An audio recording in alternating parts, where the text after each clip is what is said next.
My neighbor stole what was mine. I confronted the betrayal with strategy, not spectacle. I befriended his wife, learned the hidden patterns, and set a quiet plan in motion that would leave their household empty and my dignity intact. The afternoon I saw them on the back porch, my world reduced to her laugh, his hand, and the thin strip of light across the fence. I stood at the sink with a mug in my palm and watched like a man reading a verdict. Tom was the kind of neighbor you trust. Casseroles, friendly waves, a man in the background of every block party. My wife and he fit into that background for years. Now they were a stain. I did not burst through the door. Drama hands cheaters a script. I wanted proof, not spectacle.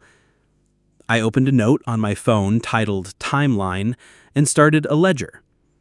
July 14, 3:18 p.m., porch, touch at neck, laughter.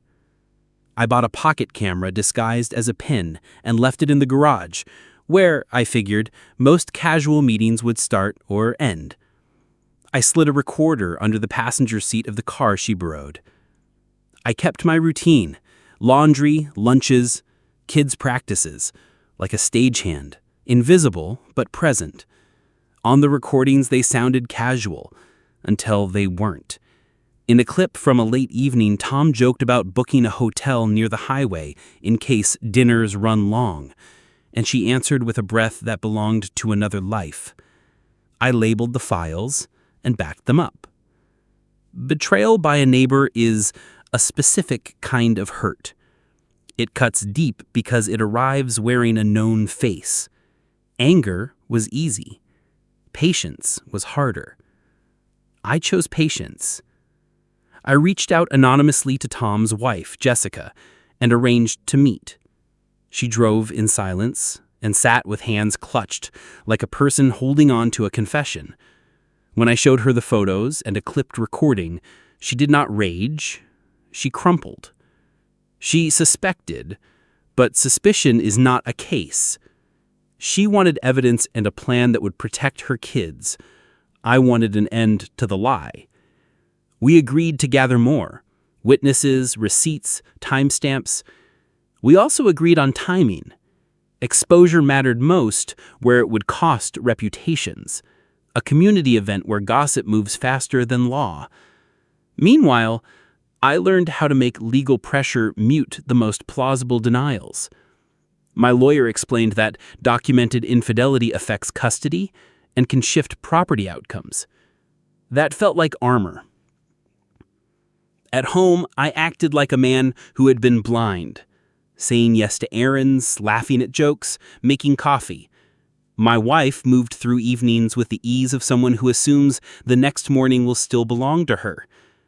She didn't know I had copies of every text, detailed notes, and a sealed dossier. We prepared a small packet: photos, transcripts, dates, and Jessica agreed to distribute it carefully the night of the neighborhood fundraiser for the Little League. The day of the event, I taught a kid how to throw a ball, grilled burgers, and kept my face ordinary. My wife greeted neighbors in a green dress, a practice smile, and Tom hovered nearby, the same man who mowed our lawn, now standing too close. When Jessica handed the first packet to the league coordinator, the dominoes began.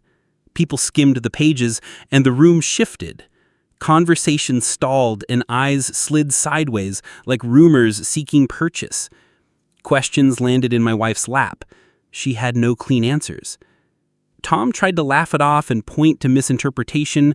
Recordings are patient and refuse to be misread. The pastor looked at both of them as if a veil had been lifted. My wife's face went pale when she met my gaze. There was no drama, just the slow, terrible unspooling of what they had tried to keep quiet. Later that night, as the party wound down, I stood on the sidewalk watching our lives rearrange around a packet of papers. I felt no gloating. I felt a precise steadiness, the sense that truth had finally been given its voice. The next days were ugly. Neighbors took sides, whispers grew, Tom's wife filed complaints, and our small town's orbit changed. But I slept without a script. My children still needed lunchboxes and stories, and I kept those things simple. The work ahead would be legal hearings and tough conversations, but the ledger existed. Dates, photos, audio. For the first time since the back porch, I had more than the suspicion. I had a record. That record would protect me and ensure the lie did not continue to eat our home from the inside. I had become something the cheaters did not expect. A man making law his instrument and patience his method. I resolved to let the courts and community speak for me, to move with legal patience and public clarity. Revenge practiced well is a cold instrument. It cuts, it heals, and it leaves you whole enough to rebuild. I would protect my children from gossip and ensure the truth landed where it belonged. The fallout of the fundraiser spread like wildfire. Neighbors who once waved at my wife now turned away, their conversations clipping short when she entered a room. Tom's reputation collapsed under the weight of Jessica's sharp precision. She sent the evidence to his boss, to his church group, even to his mother. I had thought public shame would be enough, but when I saw my wife still clinging to denial at home, refusing to admit even when confronted with undeniable recordings, I understood this betrayal was more than broken vows. It was arrogance. She still believed she could salvage control. That arrogance demanded more than exposure. It demanded dismantling. My plan shifted. I began cultivating my friendship with Jessica beyond shared rage. We met for coffee, for strategy sessions, for quiet hours when we combed through legal documents. She carried her pain like a shield, and I carried mine like a blade. Together, we became a kind of alliance. Two people wronged by the same pair who thought they could build their lies on our backs. I learned Tom's habits through her, his work schedule, his debts, his weakness for gambling nights that he hid as work dinners. Meanwhile, she learned from me the small tells my wife left behind, the phone number saved under false names, the late-night errands that ended with GPS trails. We weren't lovers, not yet. What grew between us was sharper, an intimacy forged in ruin. When Jessica suggested we attend the next neighborhood meeting together, hand in hand, I agreed. The sight of us walking in, side by side, was deliberate. It wasn't about affection. It was about optics. My wife froze when she saw it. Tom's jaw tightened, and the whispers started again. This time not about their betrayal, but about ours. About how the betrayed had united. That was the moment I realized how deeply fear unsettled them. Their affair thrived in secrecy, but our alliance thrived in daylight. Financial moves became the next step. I cut off shared accounts, rerouted paychecks, secured custody-friendly living arrangements, and filed motions that put her on the defensive. My lawyer explained that infidelity evidence stacked heavily in my favor. At the same time, Jessica pressured Tom in ways only a spouse can. She dug into his credit history, threatened to expose his business trips to his employer, and made it clear custody would not be his to bargain for. Slowly, both cheaters began to crack. My wife cried not out of remorse, but out of loss of control.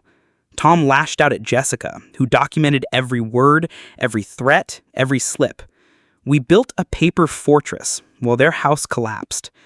And yet, despite the power shifting, I never lost sight of my children. I made sure their lives stayed as steady as possible. Homework done, routines kept, bedtime stories read. I didn't want my revenge to poison them. I wanted them to see strength, not bitterness. Nights were long but not lonely. Jessica and I often talked over coffee, sometimes in silence, sometimes in long confessions about how betrayal reshaped us. It was during one of those nights that she said quietly, "They made us pray, but look at us now." And she was right. They underestimated the power of two people hurt in the same way finding each other. They believed secrecy would shield them forever, but secrecy rots from the inside. I was no longer the man with a ledger in his phone, quietly tracking evidence. I was a strategist, and I had found a partner in strategy. The more we moved together, the more their desperation showed. My wife's attempts to gaslight me shifted into begging, then into threats about what she'd taken the divorce. But each threat rang hollow against the weight of documented betrayal. Tom tried to spin stories about jealousy and manipulation, but stories collapse when set against hard audio and time-stamped photos. The cracks widened, and through them I saw something that felt almost like justice. For the first time since that summer afternoon, at the sink, watching her lean toward him across the fence, I felt control settle back into my hands. Not the control of intimidation or shouting, but the colder, more dangerous control of patience and truth sharpened into a weapon. The divorce hearings opened like a battlefield disguised as a courtroom. My wife sat across from me, painted in the colors of desperation, her lawyer rattling off demands like bullets. She wanted half of everything, custody leverage, even spousal support, as if betrayal entitled her to rewards. But the evidence I carried was not just compelling, it was devastating. Screenshots, audio, testimonies, all neatly stacked in binders like loaded magazines. Every time her lawyer tried to push a claim, my lawyer countered with proof that stripped her of credibility. Her voice cracked when confronted with photos of her and Tom together at a hotel she had claimed was a work seminar. The judge's expression said enough. Sympathy was not on her side. Tom, meanwhile, was fighting a different war. Jessica had pulled apart his financial skeleton, showing the courts his hidden debts, his gambling, the lies he spun to keep up appearances. His employer received anonymous packages containing proof of his business trips that were anything but professional. The man who once smirked at backyard barbecues now looked like a ghost of himself, weighed down by losses he couldn't deflect. Watching them both squirm wasn't pleasure, it was vindication. They had written their story with arrogance, assuming secrecy was stronger than truth, and now the truth was reading them aloud in front of everyone they once fooled. But revenge isn't just about courtroom victories, it's about dismantling the very foundation they thought they stood on. Jessica and I decided visibility was our strongest weapon. We stopped hiding our alliance. Dinners together became normal. We volunteered at local events side by side. Pictures of us circulated, not scandalous, but steady, united, showing the world what betrayal had forged instead of destroyed. The contrast cut deep, two people wronged, standing strong, while the cheaters scrambled to keep their own crumbling image intact. My wife tried everything. Accusations of manipulation, crocodile tears, even sudden acts of devotion where she showed up at my house with baked goods for the kids, pretending nothing had happened. The children weren't fooled. They sensed the shift. They saw who kept their world stable. Her theatrics only made her look hollow. Tom spiraled faster. Rumors of his firing spread, and Jessica confirmed it one night with quiet satisfaction. He was out of work, his debts closing in, and his own family turning against him. The man who once swaggered next door now avoided eye contact at the grocery store. My wife clung harder to him in public, but the desperation behind her grip was impossible to miss. Their affair had been built on thrill, secrecy, and stolen moments. Now it was built on shame, scarcity, and fear. What they thought was passion had become prison. Jessica and I didn't rush our connection. We didn't need to. Every shared look carried the weight of battles fought together. Every conversation reminded us that our strength was forged by betrayal, but refined by choice. Still, there was one piece missing, one final strike that would ensure they never recovered, not financially, not socially, not emotionally.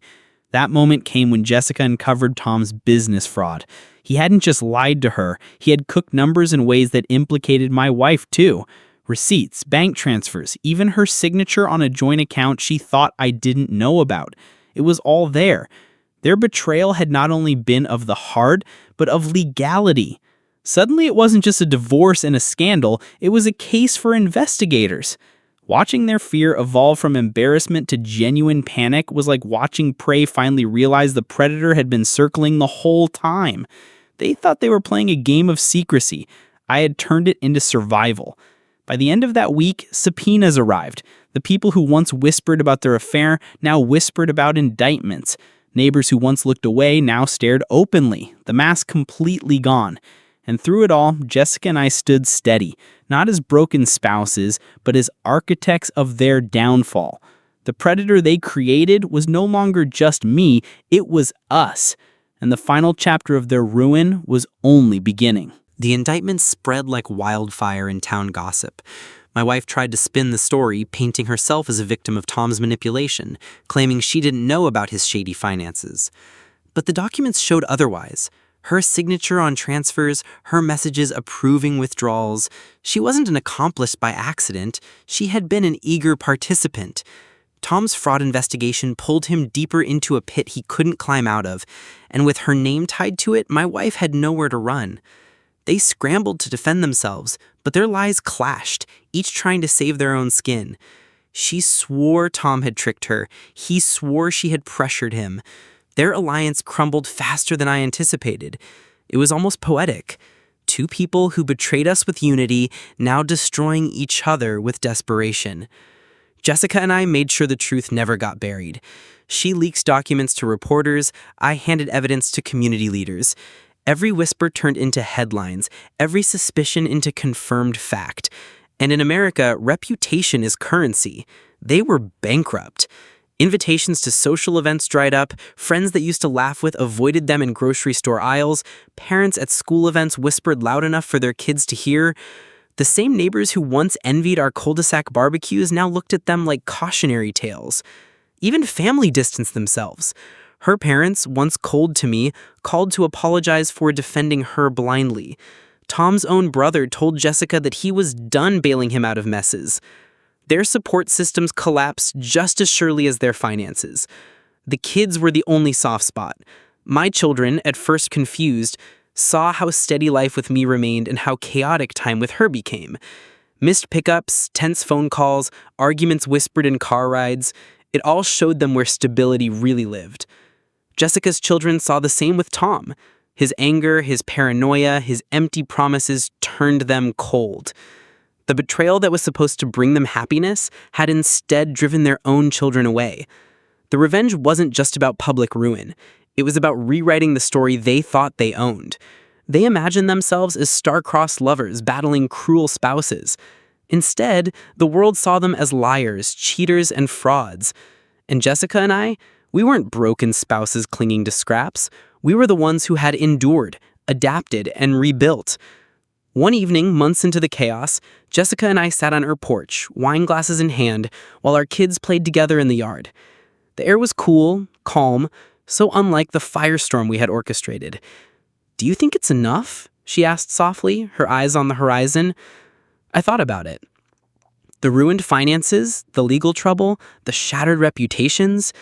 I thought about the way they looked now, not as smug betrayers, but as hollow shells of themselves devoured by the very choices they once flaunted. "It's enough," I said, though deep inside, I knew the final satisfaction came not from their ruin, but from what we had built in its shadow. We hadn't just survived, we had become predators who turned betrayal into power. And as I looked at Jessica, I realized this story wasn't ending with revenge. It was ending with freedom. A freedom they would never taste again. The legal storm finally closed in around them. Tom was sentenced after pleading guilty to fraud and embezzlement, his arrogance stripped bare as the judge laid out his crimes in a cold, measured voice. My wife wasn't spared either. Though she avoided prison, her fines and probation left her ruined, her name forever tainted by the scandal. The life they envisioned together was reduced to court transcripts, probation visits, and a future they could no longer manipulate. Their houses, once polished trophies of suburban comfort, were sold off under pressure of debt. The vacations, the fine dinners, the smug smiles that once filled them with pride vanished. They were left with bare walls and the crushing weight of their own disgrace. I, meanwhile, had carved a new life out of the ashes they thought they left me in. Jessica and I never rushed anything. We built slowly, carefully, not out of desperation, but out of genuine respect and connection. Where they had chosen lust and greed, we chose trust and resilience. Our children adapted faster than we expected. They found stability in our blended households, realizing they were safer in the calm rhythm of our lives than in the chaos of their other parents' mess. Weekends turned into laughter-filled gatherings, not strained exchanges. The scars of betrayal didn't disappear, but they hardened into reminders of strength. Every time I saw my wife in court or passing awkwardly in public, she looked smaller, like a shadow clinging to a life that no longer existed. She used to carry herself like a woman who had it all. Now she couldn't even meet my eyes, ashamed of what she'd become, haunted by choices that once felt thrilling but now looked pathetic. Tom wasn't much different, angry, bitter, blaming everyone but himself. But the world had seen through them. The masks were gone, and I was no longer a victim of their betrayal. I was the architect of their downfall. Yet, the strangest part of revenge is that once it's complete, it doesn't consume you anymore. There's a moment when the fire you've been feeding burns out, leaving behind only clarity. For me, clarity meant moving forward, not just savoring their ruin.